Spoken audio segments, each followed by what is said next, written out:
if you read it one way. Or you could say the soul is the place of contact, and the soul is the place of surrender.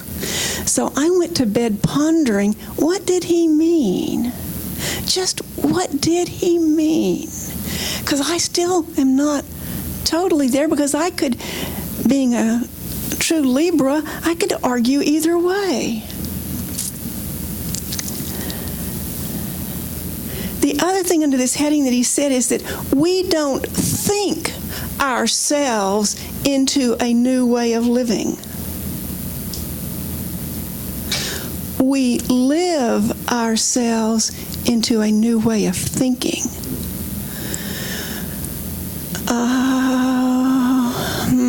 Let's talk about that one a little bit. We don't think ourselves into a new way of living. We don't come here on Sunday and hear me talk and get a new way of living.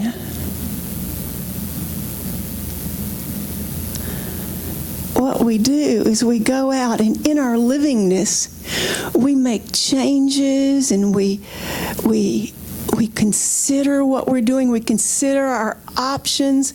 We have a moment of clarity about something, and all of a sudden we find ourselves in a new way of thinking.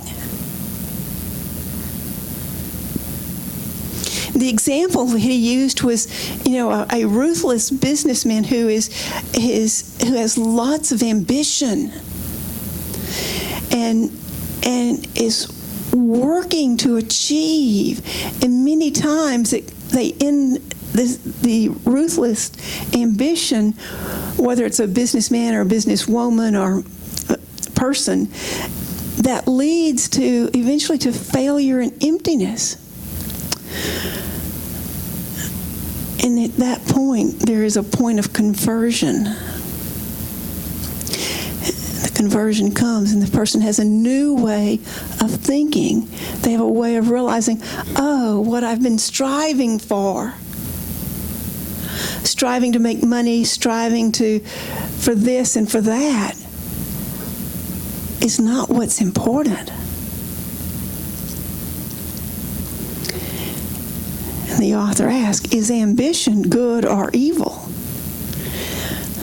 I don't think it's either. I think we have to temper it. And the question comes up is, do we need to sin in order to know salvation? Ooh.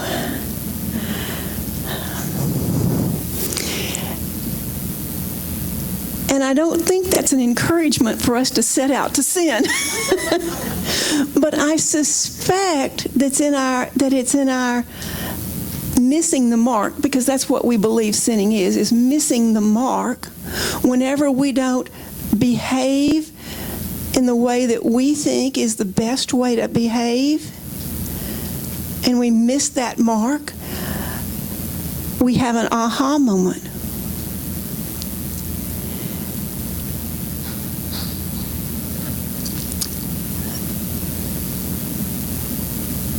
So that first little segment had so many little points in it that I thought, and Maggie's going to do this book in 7 weeks. That was 1/4 page. So I'm just going to hit some highlights. One of the highlights was that when we see the goodness in other people. That's seeing other people as a mirror of the goodness of God. And I love the book because he has lots of biblical references in them, and I don't even have to look them up. From Genesis 1:27, it says, "We are reflections of the invisible God." And so the only way that we can know God is through knowing others. And so when we see the goodness of others, we get an opportunity to see the goodness of God. gives us something to think about, something to emulate, something to strive for. He cautions us not to put down humanity, not to be so hard on people, because when we do that, we're blaspheming God. And so then he moves about building your house, to build your own house. And he talks about to pray is to build your own house. To pray is to discover someone else is within your house. And to keep praying is to discover it isn't your house at all.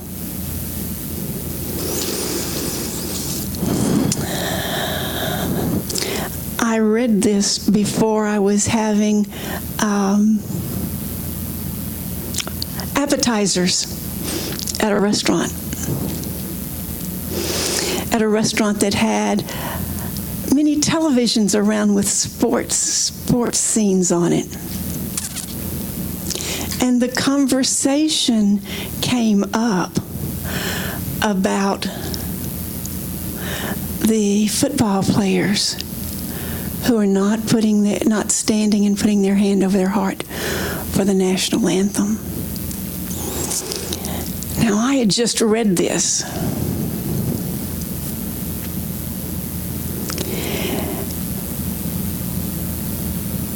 And so I entered that conversation slowly because the conversation was, well, if they don't like our country, they could go play football somewhere else.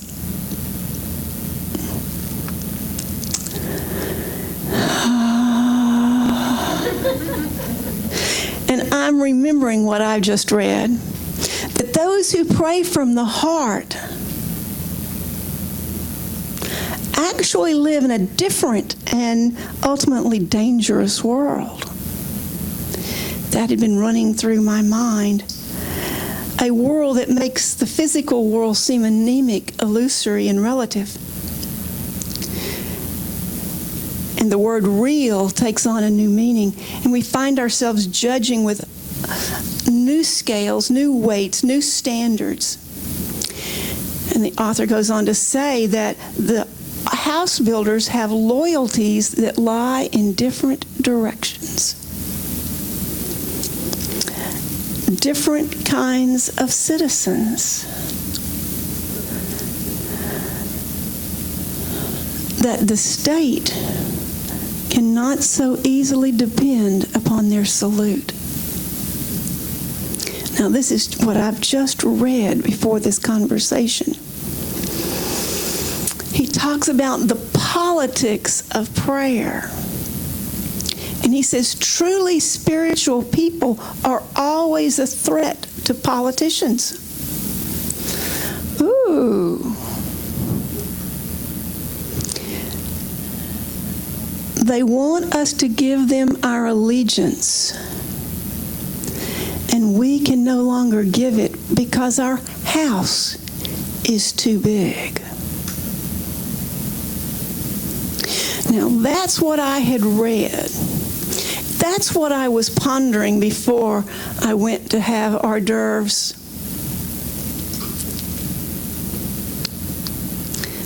in this group. And I'm sitting there and I'm listening. I'm saying, well, you know, I don't know that I see it that way. I said, I thought it was that way at first, but now I'm seeing it as a way to peacefully demonstrate. It's a way to have peaceful civil disobedience. Oh, wow. Oh, wow. You have to realize that my sweet, loving, conservative husband is sitting right here next to me. And he looks at me like, Are you off your rocker? How can you say that?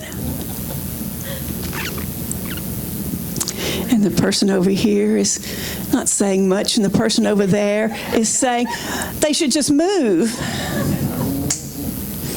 And my sweet friend across from me said, yeah, I think I understand what you're saying. So then there were two of us. And we were trying to explain our thought about it, that these athletes recognize that they do have privileges. And that they're looking around and seeing that they have privileges that maybe their friends do not have. And they believe that it's not a just world. And I don't know what your point, how you feel about it. I mean, I can sit on either side of that fence of saying that in that huge arena that maybe there should be conformity, but maybe that's exactly where there shouldn't be conformity. But I got it. I got it from reading this book and pondering it. And I thought about all the people who have led peaceful civil disobedience, like Gandhi and Martin Luther King, people that we look up to. And, you know, I wasn't old enough or born in the right time to really know much about Gandhi. Or maybe it was just it wasn't part of the culture. But I certainly grew up in Louisiana knowing about Martin Luther King. And I can remember in Shreveport, Louisiana, the people who did not appreciate Dr. Martin Luther King.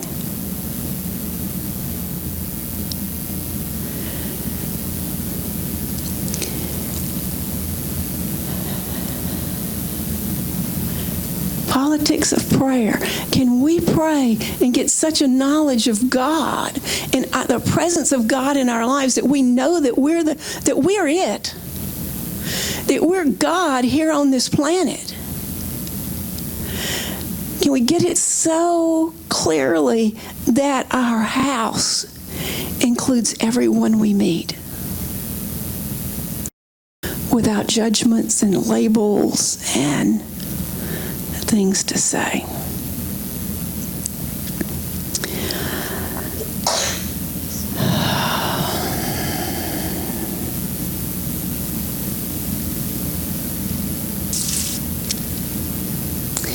And I'm going to skip some stuff.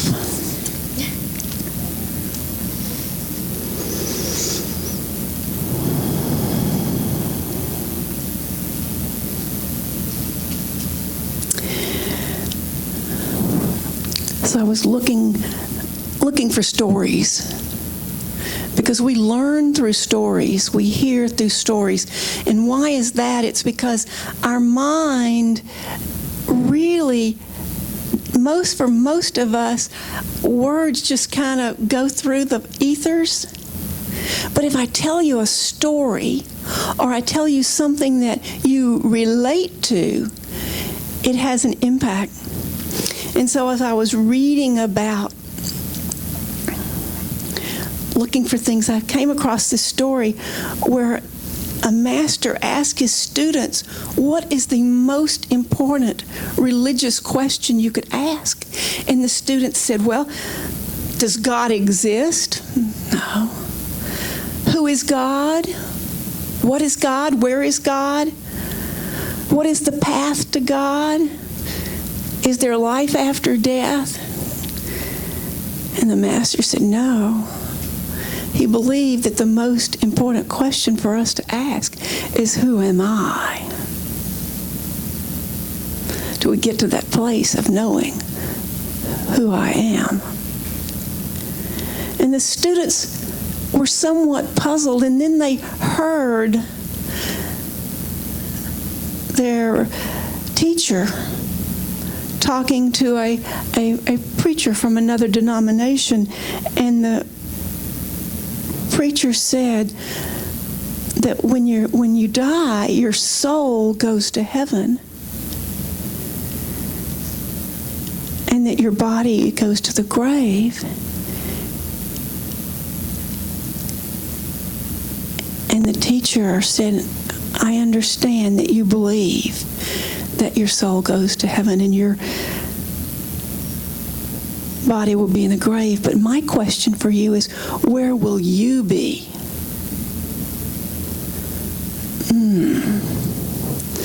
What a question. Where will you be? There's a you in there that's so much greater than we can even understand. I want to give you a little taste of the author to tempt you to take the class. And so I'm going to read one of the little topics. It's called Radical Responsibility. How can we really be liberated? How can we pass on this freedom to the world? I'd like to clarify this question on the basis of a story from Luke 8 about a miraculous cure. Then they, that's Jesus and the disciples, arrived at a country of the Gerasenes, that's not pronounced right, which is opposite Galilee. And as Jesus stepped out on land, there met him a man from the city who had demons. For a long time he'd worn no clothes, and he lived not in a house, but among the tombs. This is a picture of a man who lived among the dead and isn't quite civilized because he runs around naked. We shall soon see that the city is comfortable with the fact that this man lives out there, and so is he.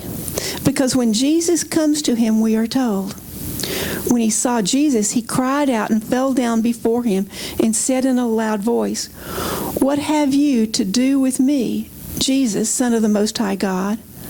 I beseech you, do not torment me." The man did not know whether he wanted what Jesus had. His unfreedom was the only world he knew. We, you and I, feel much more comfortable with our slavery than with freedom. Freedom means that we have to assume radical responsibility for what we are. To be enslaved means that we always have someone else to blame for our problems or society's problems. That's my insert, the society's problems. An evil spirit had already possessed this man for a long time. He was bound with chains and fetters. In this way, people tried to keep him under control. Although they kept him chained, they said the evil spirit was holding him captive. When we project the darkness in us onto another person or another group, then these people or groups end up accepting our projection. Sooner or later, we all believe the world's version of who we are.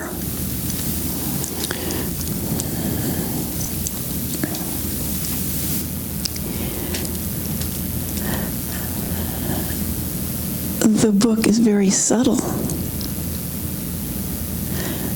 or maybe not so subtle, asking you to question that what you know.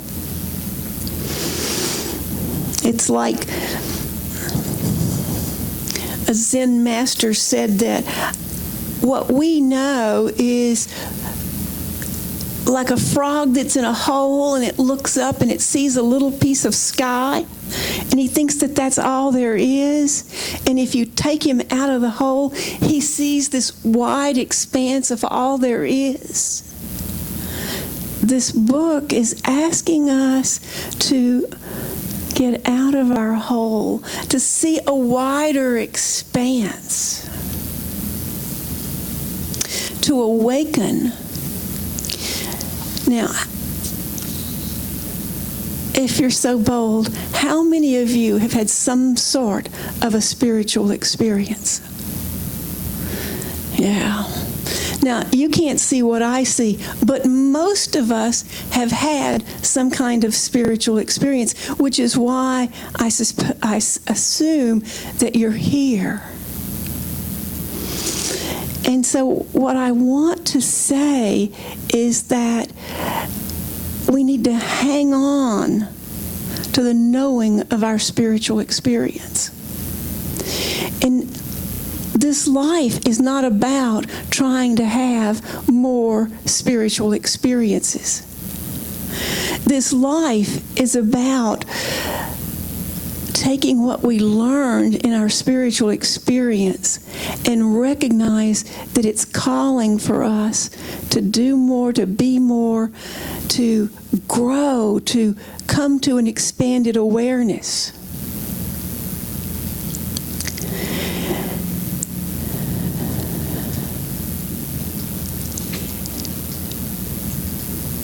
I've had two experiences that I will share with you. One, I had gone to church in Houston and had an amazing day, and I lived about 35 miles. I could hear me from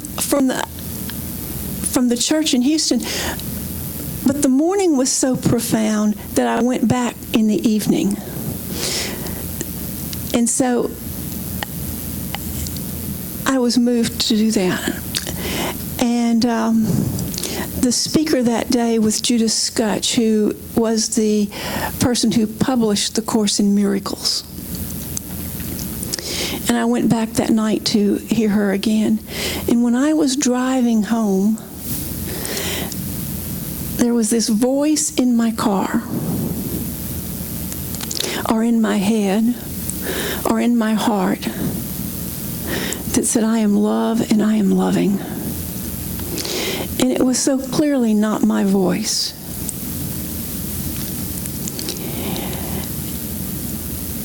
And I had this expanded feeling. Oh, I mean, that drive home, which I usually cursed, was a beautiful drive home as I bask. Well, first I had to get over being afraid, because, I looked around to see if there was somebody in my car. I mean, I was not quite sure. And then I recognized that that was a gift.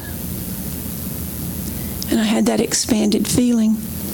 And then probably 10 years ago, I went to Monroe Institute, and I had an experience there where I felt like I was sitting on the front porch of the universe. An expanded feeling where I felt all, saw all, knew all, and knew nothing. Could see nothing. It was just that ultimate open experience. And so while it was a wonderful experience, I couldn't live there. I couldn't stay in that place. What I have to do is come back remembering that place. And when on Sunday, when I read this book, I have to read this book from that place. I have to say, what is it in here that makes me feel that expanded feeling? What can I do to make my heart that open? I believe that that's what you and I are called to do. And if you have any doubt about it, one of the last little segments in this chapter of the book is God is choosing us now. With every breath, we need to know that God is choosing us now.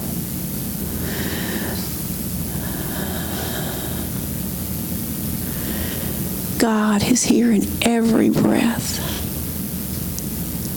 What's absent in our life is an awareness of that. God is maintaining us in existence with every breath. and to become aware of God's presence in our lives, we have to recognize that maybe we are sleepwalking. That some of the things, maybe all the things that we have been taught or believed are not so. Buddha and Jesus both said, stay awake. In Matthew and Luke and Mark, he talks about staying watchful. In Luke, he says, if your eye is healthy, your whole body is full of light.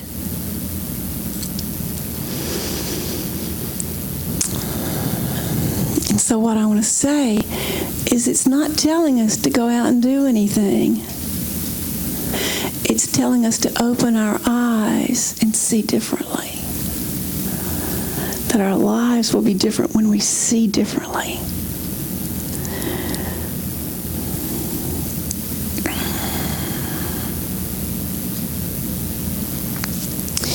So when I've been here 17 years and people think I know the answers. And what I want to say, the longer I'm here, is the less I know the answer to. My job is not to answer your questions. My job is to question your answers. This book may question your answers. I'll close with this. A maxim out of the Zen Buddhism is, great doubt, great enlightenment. I was glad to hear that. Small doubt, small enlightenment. No doubt, no enlightenment. And so as you're talking with your neighbors this week, and they tell you what they know and what you should know, you can remember, no doubt, no enlightenment. Great doubt, great enlightenment. And now we'll prepare for a time of meditation.